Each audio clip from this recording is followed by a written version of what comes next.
We're here with the Chamber Moment at Animal Medical Care in Newport, Oregon with Dr. Daniel Luer. He has a very special patient in store for today. Can you tell us a little bit about that, Daniel? So this is one of the aquarium collection animals. It's a California sea lion.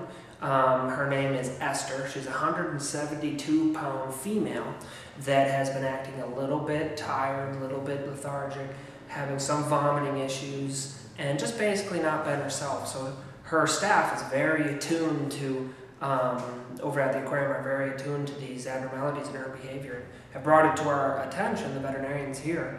And today what we're going to do is general diagnostics. We're going to do some blood work, we're going to look at her urine, we're going to take some x-rays, and we're actually going to do an endoscopic procedure where I take my camera and we look at her upper gastrointestinal tract. So right now she's going, we sedated her because you don't really work on these patients when they're awake. And we're going to go from there and hope that we don't find anything too bad. Let me get a little close-up of this special patient here. This is Esther. She'll be getting some special diagnostic care today. She lives at the Oregon Coast Aquarium.